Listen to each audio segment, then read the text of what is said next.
What is up, team? Welcome back to the Huddle, the number one podcast in flooring. We're here every week to help you guys gain forward progress in your career. Simply put, we're here to help you win.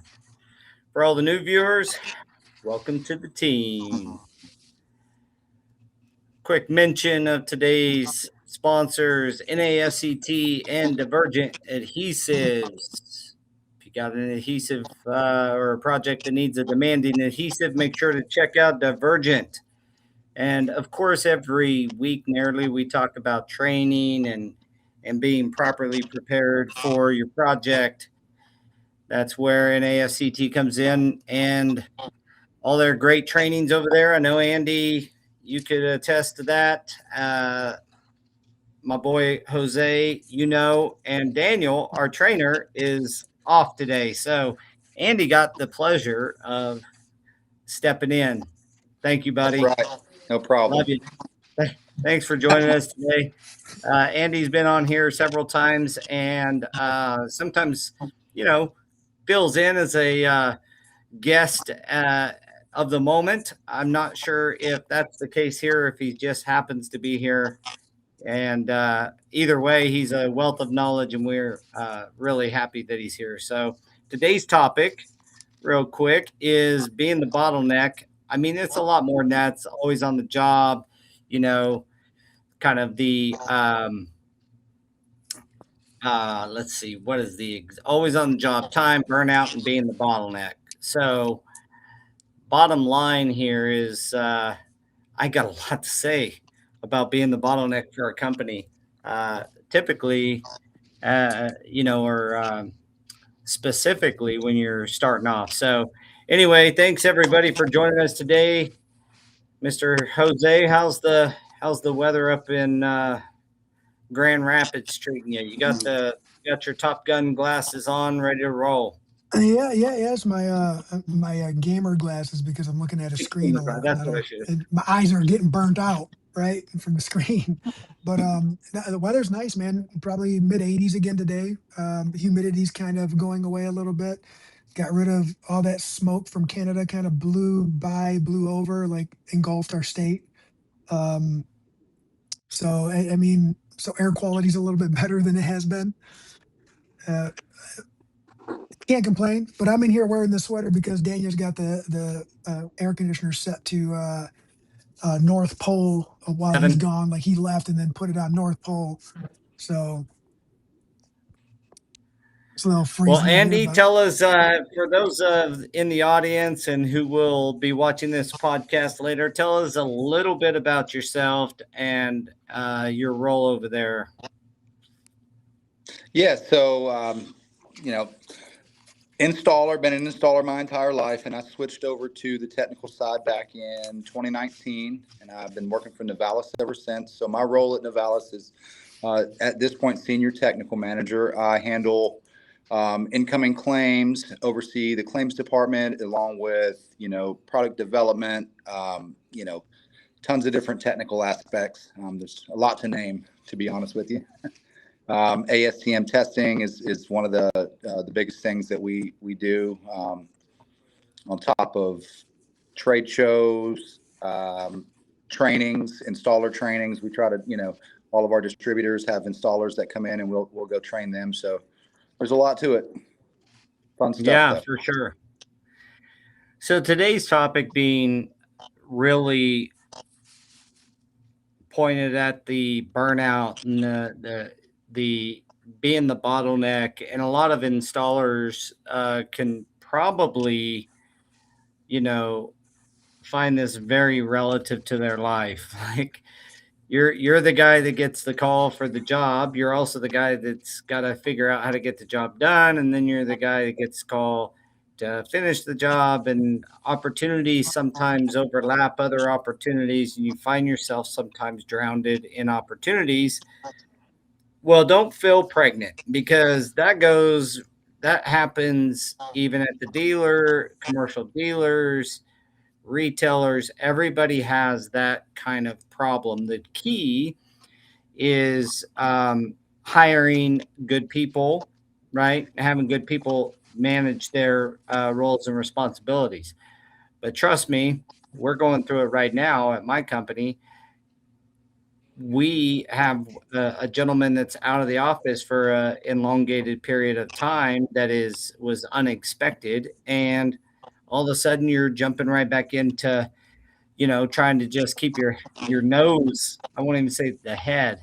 I think I might have a straw to keep myself breathing oxygen at the moment. So I know all about this burnout and how things can affect your psyche and your performance and your mind. I thought that'd be a good place to start. Is like, how do you handle that workload, Andy, when you just got through saying, we do installer trainings, we do trade shows, we do this and that and the other. So that has to be stressful and hard to keep up with. How do you handle all that? Management, I think, is the biggest thing, and having not being afraid to say no. And this just goes back to even when I was running my installation company. I got to the point to where everything looked so enticing to me. Oh, there's a 1,700 square foot job here, 2,000 here, 4,000. Yes, we can do that. Yes, we can do that. And all of a sudden, like you say, we're just barely, able to finish one job because, we're spread so thin. So I think learning to say, no, I can't do it now. Can you wait? Can we, That's here's my next huge. available date. Right. I think for me, that was the biggest thing to do is being able to manage that, and manage that expectation with my clients. Right. So they understood that they couldn't just call me and get me whenever they wanted. They knew that when they called, I was going to give them a date range because I was so busy. There was no way for me to get to it immediately. But at first, believe me, and I have to give big ups to Brian Wilkinson because he told me, he's the one that told me that. He was like, hey, you got to learn how to say no every once in a while. Well, and specifically at the installer, role in this whole industry, like if you are in high demand, you should probably let your customers know that. Right. It kind of opens up the price book a little bit. You don't look, it's a scarce asset to be a really good installer. So charge for it first off, and make sure that you're covering. If you can't do it, I mean, I have to negotiate with our subs all the time on timing. Like if I have a particular guy I want on a particular job, we got to negotiate all the time on timing because the really high quality guys, the experts, the masters, those guys, they are busy. You're not just going to have them start a job tomorrow. Now, sometimes I can negotiate with them to pay them a little extra to jump over and do a one day or something, but starting a job or something is,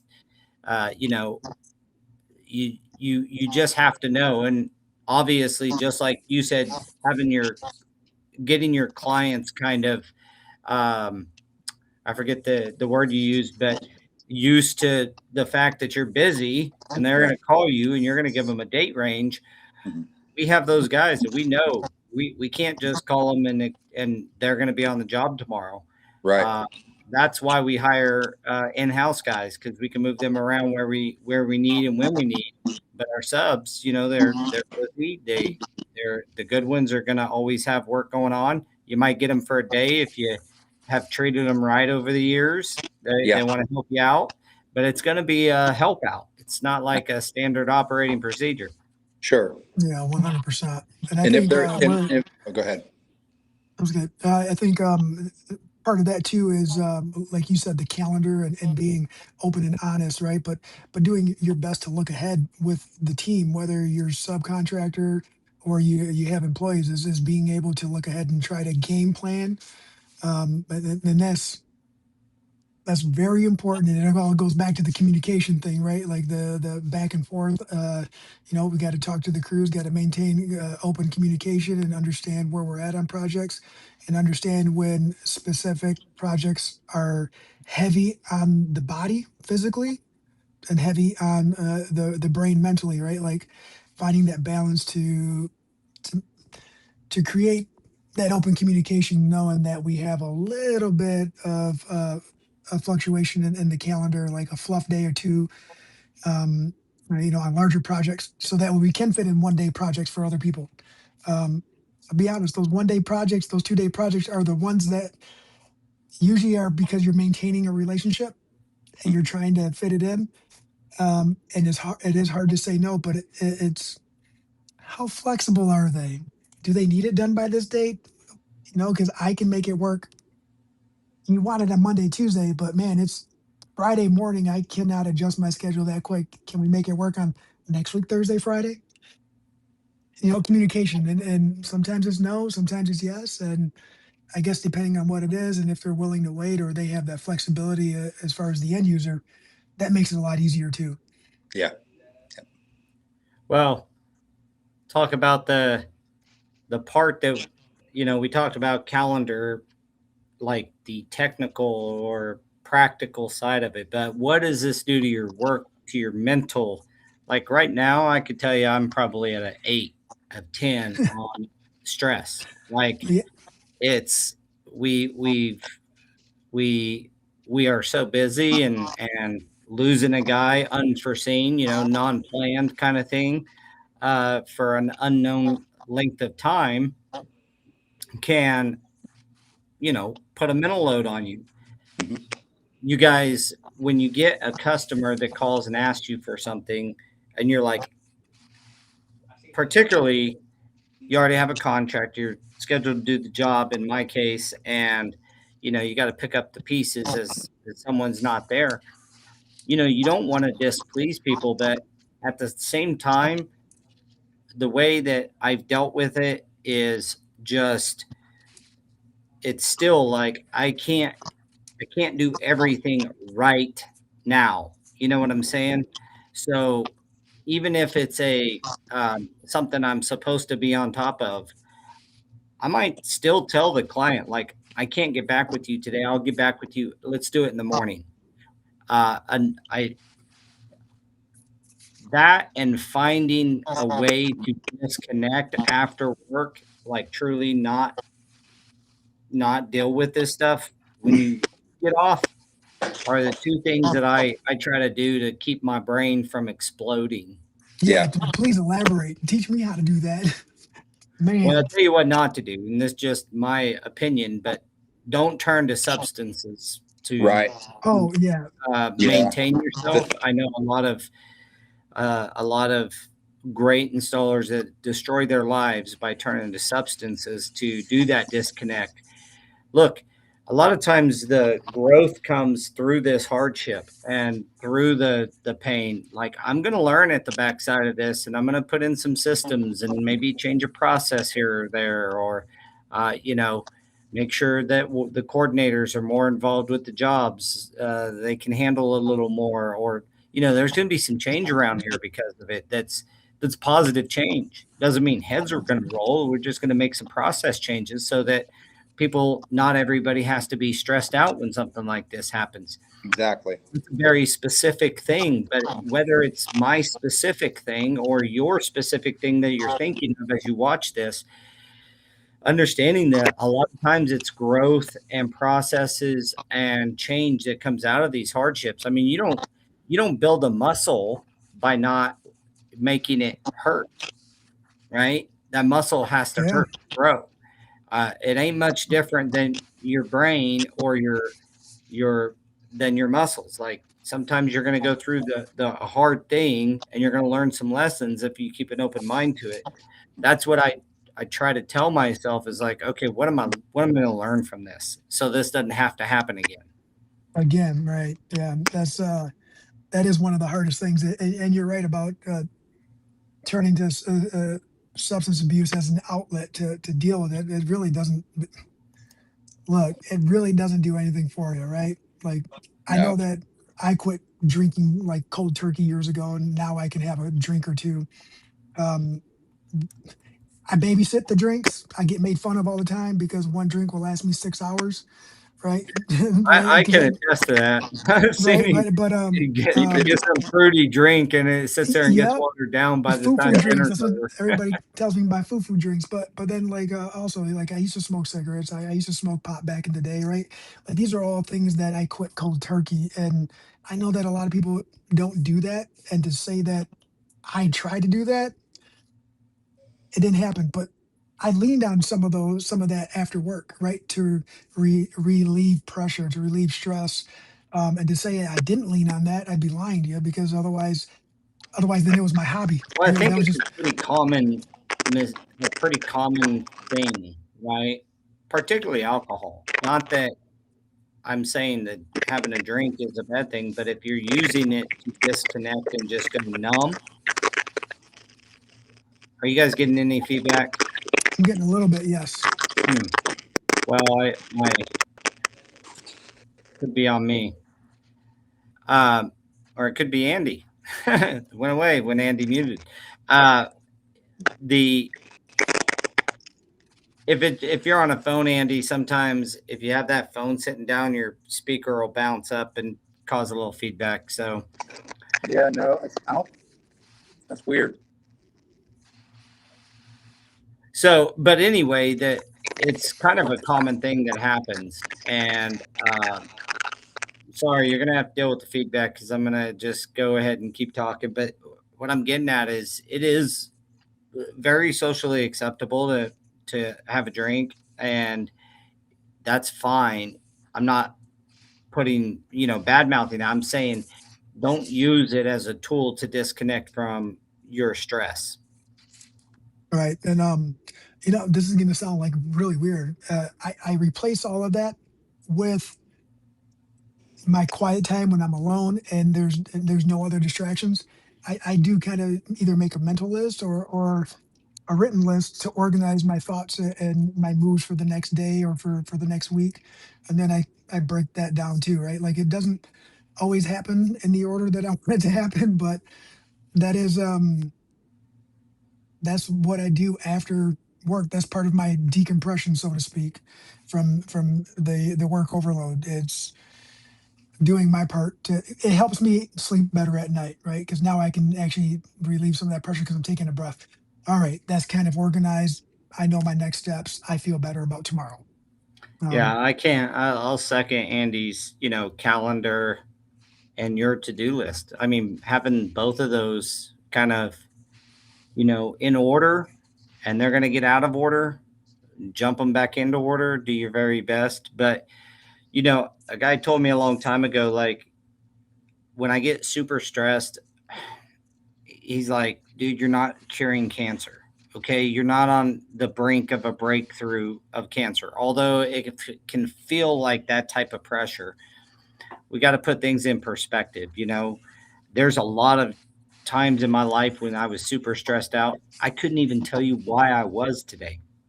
Like um, looking back at the feels, I can remember I was, but why? Like this too shall pass. Yeah. yeah, dude, Tom Hanks, this too shall pass, brother. You know what? I tell my son that all the time, dude. We don't use the word I can't, and this too shall pass. And so it always everybody's issues, whether it's work, personal, right? And it always seems like the hugest thing in your life at the moment because it is the block, right? It is what is hindering progress in one way, shape, or form. And this too shall pass, right? And what did I say? Compartmentalize. You compartmentalize. You consolidate, and then you put an order of importance, right, to get through the clearing. And that is part of the calendar. That is part of the notes. That is part of updating all of that so it makes sense. And since I'm a very visual person, it's got to make sense visually because I cannot keep in order the thought process and the next step because as soon as another problem arises, right, it throws a wrench into the pattern that I was trying to create. And I think that's everybody, right? That's not just me. That's just me thinking out loud and going over my thought process because that's life. And I wrote some notes and you got to find out where the issue is and try to find the solution and work backwards. Yeah. Um, Also, a nice tool for people. I tell my managers this when they get super, overburdened or like overwhelmed is you can only do what you can do and just put one foot in front of the other. I know that sounds really elementary, but I find solace in the fact that like I'm on this podcast. It's not like I don't have 15 other things right now waiting for me, begging for my attention. But I'll tell you, this was my next step. And I just take the next step and the next step and just put one foot in front of the other, do your very best, and let the chips lay where they are. Sometimes you're not good mhm. enough. That is the fact. I know in today's society they want you to believe you're the greatest of all time. You can do whatever you. Well, some days in some circumstances you're just not good enough, and that's okay. It's just that one day. Put one foot in front of the other. Do your very best. If your very best is not enough for that scenario, for that circumstance, take solace in the fact that you did your very best. I get more stressed when I know I didn't do my very best or I avoided Yeah, it or I find yeah, dude. myself like trying to distract myself and watch. Oh, I need to go learn about this new AI thing. Yeah, yeah. Right now, you see.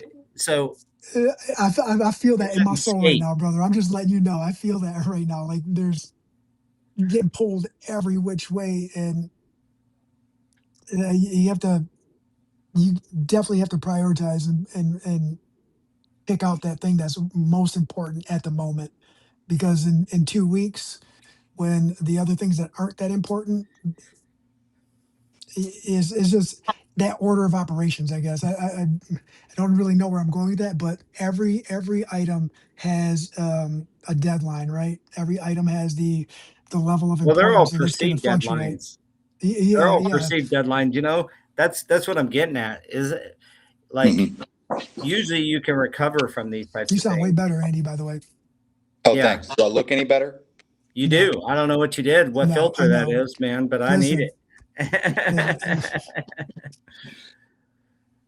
uh, But yeah, I think that juggling all these things that we juggle as leaders in our respective companies and in industry. On top of that, a lot of times you don't prioritize right. I mean, let's just be honest. It's hard to figure out what's the most important thing when you got four clients. None of them do you want them. You don't want any of them to feel like they're less important than the other. And you're going to make a choice. And if you got four clients, three of them are going to think you're wrong, and the one that you chose can think you're right. Right? I mean, it's just do your thing, man. Just keep doing your Right. thing because tomorrow will come and it won't be as bad. yeah, and what so like recently I spent a week out in Milwaukee for baseball. And I know what comes with trying to take time away from work, from the office. I know what comes. I know that I still have to look at things every single day, right? And and uh, the parents who work for someone, they're like, "Dude, you're still working. Why are you working? Why do you got to go work?" And it's like, do you guys understand? Like, I don't have somebody else doing that for me. Like, this is the role that I chose. This is what I do to make a living. This is part of my responsibility, and I've accepted it. If you guys want to go off and do what you got to do it. But I have to maintain, right? Even if I'm not there, I have to maintain. I still had guys working on my projects while I was gone. Still got to check in, make sure everything's good. I'm not trying, definitely not trying to micromanage. I'm just trying to make sure that I'm up to speed in case I get a phone call or an email that I need to address with a client. And that's all it was. Well, that daily Or check in can be Yeah, invaluable sometimes when you're gone. Just hey, how's things going? I'd rather know things are going okay or make a preemptive call than get a call, you know, mid swing at a baseball tournament that all hell's breaking loose. right. And they that old thing where no news is good news. Nah, no, no, no. Lies. I don't know about that anymore, right? Like the I older I don't get, believe that one yeah, bit. no news is It could be good news, but it could yeah, also just be uh, a tsunami building. right. So yeah, no, a constant influx of news or updates is always great to have, and it does relieve the stress levels when you are away from your desk, working away from the office, and you know you have multiple things going on. And I know you can appreciate that a lot more than I can because you've been practicing it longer. But it's one of those things where the communication and that open line of communication really helps maintain stress levels or mitigate high stress levels. Right? It's like that's going good. That person's taking care of it. The crew leader's taking care of it. Daniel's taking care of it. Like I'm good. I'm in the clear at least for today. Tomorrow I'll check in and make sure that everything's still good, and we'll go from there. Well, and frankly, sometimes you are like the end of the title is being the bottleneck. Sometimes you are the bottleneck, even if you've built. I'm the bottleneck in multiple situations right Hmm. now, but um, you don't want to be the bottleneck for your entire workflow. So, No, that's getting some help. I know some installers that do this fantastically well, and they're they've got help. They've got somebody to help keep their schedule up to date. They got somebody that helps keep things moving for them, and they can focus on installation. What I know a crew that it was his wife, and now it's an employee.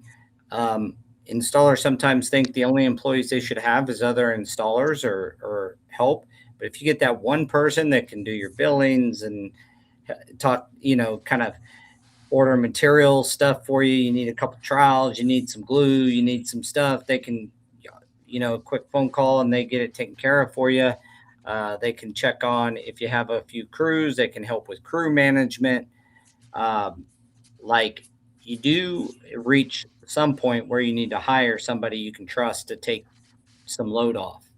And, that never goes away. I mean, I'm in the situation right now. I've got to hire a few people. We're in the hiring mode regardless. And on top of that, what I discussed early on in this podcast is happening. So you don't really grow out of it because unless you stop and you decide this is all the larger I want to be, um, and that's that. And that's fine too. I know some guys that they run the business out of their house and they've got a little shed out in the back or a metal building and they do what they can do and no more. They say that no was a lot. that was us. That was us for a while. We didn't say no a lot, but that was still us for a long time. Sometimes I Um, miss those days, to be honest with you. Sometimes those are some of the days that like it was just me and a crew and a few guys and you know you start thinking like, yeah, that there was some merit to that. Well, there's right. merit to each step, and you just have to decide where you want to go and practice good management of your time. But those are techniques. At the end of the day, I don't care how good your techniques are, you're going to end up in a spot where you have a heightened stress level. And my encouragement is handle it the best that you can, treat people around you well as best as you can, and realize that this day is just another day. You'll get a new chance at it tomorrow, and Yep. typically these types of problems don't last a long time. Leslie says we all know fight or flight when it comes to stress, but your body mind isn't meant to be in continuous fight or flight mode. It isn't healthy. And we all have to find ways out of that survival mode mentality where everything is DEFCON 1. Don't let other people's stress dictate your stress. It's easy, but it's critical. It isn't easy, but it's critical. And I read that right away because it is one of the truest, that's a great statement. At the end of the Mhm. day, a lot of our stress comes from other people projecting their stress onto us. Yes. And then you That's feel it and you're like, oh, I got to jump through rings of fire and this fight or flight thing, you never get away from that. That's your amygdala. You know what I mean? That's your monkey brain trying to keep you safe. And Yeah, one hundred if you're a percent. fight person, you attack it dead on. And I have people here at my office, and I can tell you who's the fight or flight type people. And I'm not saying one's right or one's wrong, but I run to the fire. I run towards it, and I always have. There's people And that retreat, and sometimes they handle it better. I'm not saying that one's right or wrong, as I just stated. I'm just saying, and I think Leslie's point here is it's your cortisol levels are not meant to be in that heightened state for long periods. Talk to and that's what people. causes the stress levels, right? And that's where when everything does start bottlenecking, right? It doesn't, because you're right. It doesn't matter what level of any career or anything you have.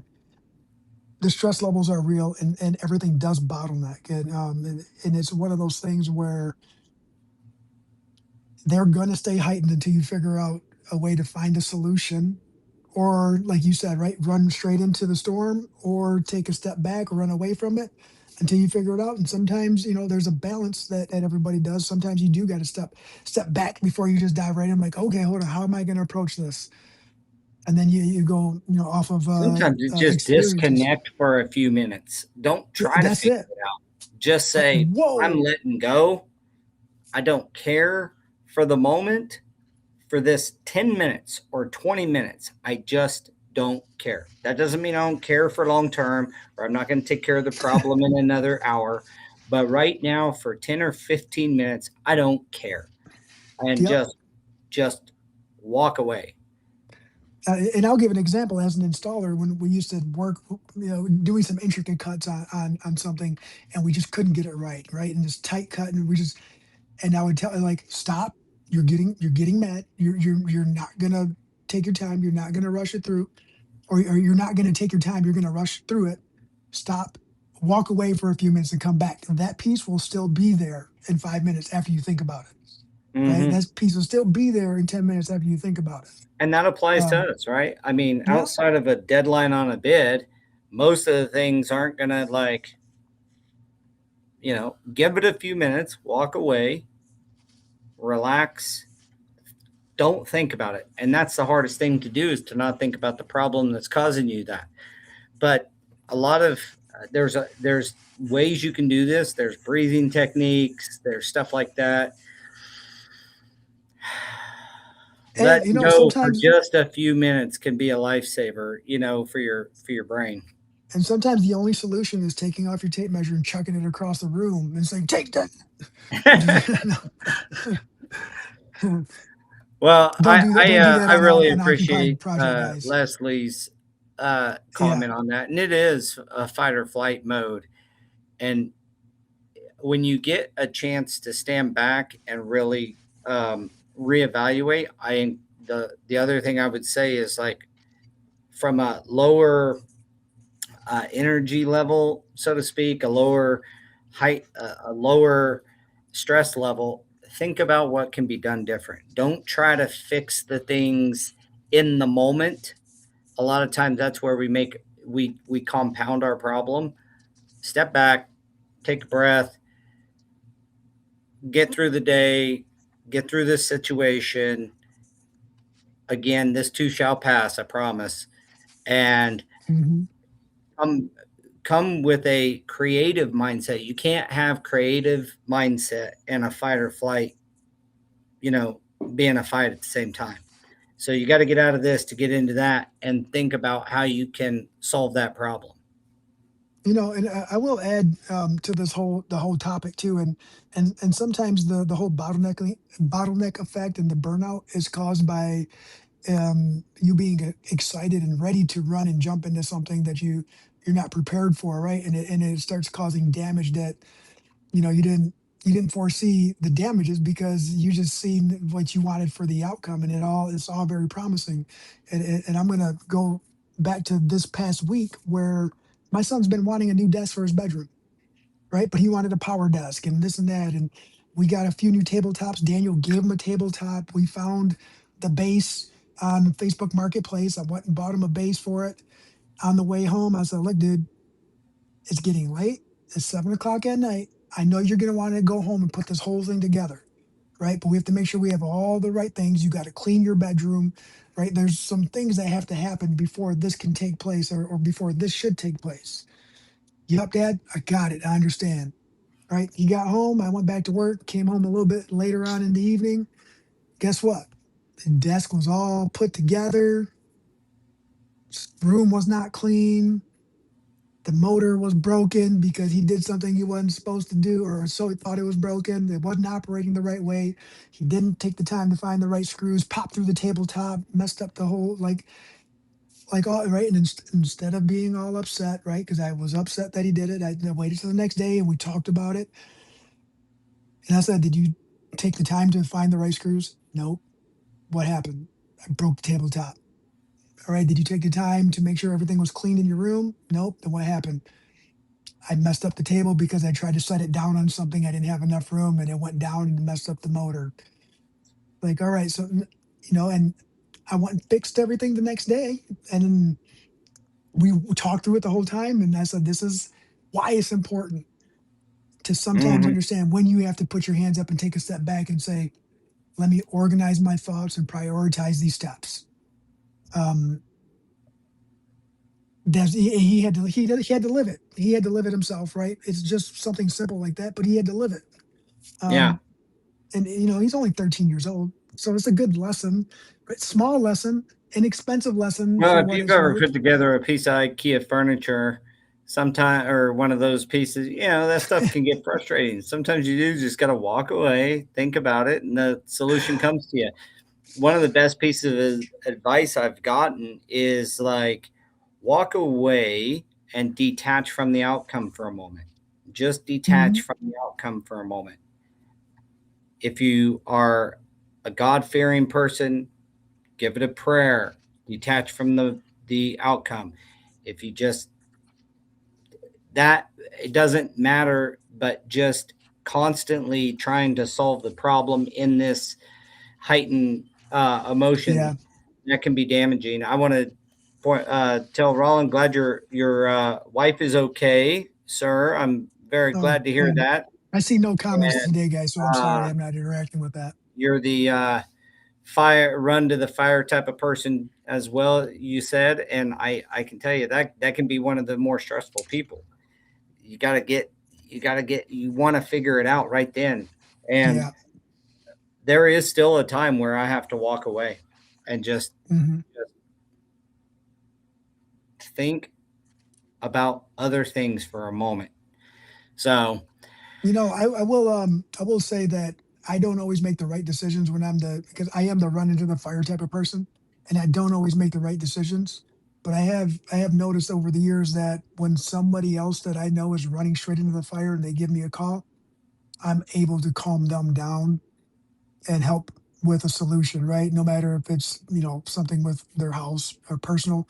It's like, hey, dude, all right, hey, you're excited right now? Let's give me a little more details. Let's try to figure this out. Let's see what's going on, right? And then I don't know anything, but I'm able to calm them down, and then they start dissecting everything, and then they go, "Haha, I think okay, you're right. You know what? I missed this, or they missed this, and I got to make a phone call real quick. I'll call you right back." I And can't tell then you how many times I've gotten a solution when I'm just driving or just not at work about a work thing, and it just kind of comes to you. That's what happens when you kind of step back and you don't engage all the way with the problem for a few minutes. And that's all. Again, these are there's technical, like have a calendar, your to-dos, be responsible, communicate. Those are technical practices or um, practical steps you can take. But managing your mind is the hardest thing. It's the hardest thing for me. And yeah, sometimes I want to choke people out, and sometimes I want to, like, you know give up. Sometimes I don't want to do it anymore. uh, but at the end of the day, you it all kind of gets reset when you just kind of stand back and think about something else for a few minutes. Think about something you enjoy. Just take a little bit of time away from. the problem of being the bottleneck. And who knows? I may walk out of this podcast with some new things taken care of myself, because it gave me a chance to just disconnect from my day. Yeah. Jump on here with you guys, talk about this kind of stuff. It's something we all face every single day, and I hope that through some of these um, practical techniques, as well as mental techniques, that you might find a little bit of help, and you know get through the day, as they Do, say, and then attack it um, again tomorrow. I did see like through like social media, some social media channels and all that, like advertising small little electronic devices now that help you focus, and they give you X amount of time, right? Like you could use it like a calendar where you have, 2 hours to focus on this subject, and you put a timer on, and that's what you should be focusing on. So I think that there are things out there to make it easier if focus is the issue, and I can use that sometimes, I'll be honest. But like on my phone, I do have Apple Music or YouTube Music, and I do have a couple channels that are dedicated to just helping me disconnect. And I typically, when I want to really disconnect, I put these headphones on and not these earbuds, and this helps block everything out. And I play that, white noise or static in the background, and then I just focus in on what I'm supposed to be doing. That's one way that helps me. I'd like to hear other ways that help everybody Well, that's else. called time blocking, and if you're good at time blocking, there's a lot of people, I mean, that I'm build not. good things, big things, and they do it because they're able to, like, just block out the time to do the thing. They they're the type that can accept they're not going to finish everything in that time frame, but time blocking is another technique out there. Rollins says, I make no fast judgment. I look over all the options. He says, ask my wife. I don't let things stress me out. I believe the Lord's in control. Believing in a higher power, I firmly submit to. And we're not a religious podcast, but I often say I believe in Christ, and the ability of understanding that Lord is in control, and just take some time. It's not again, stepping back is one of the keys to this, no matter what. So. All So what right. did Well, we are getting to the end of the podcast here, Yeah, and you and were here for the whole time. Thank you, brother. yeah, no problem. We had a little bit of technical difficulty. I thank Andy for joining us for a brief, little bit of time. We had some sound issues. I have some sound issues on my side, so we'll fix that for the next podcast. I want to thank everybody for joining us. Again, mention our sponsors, NASCT and Divergent.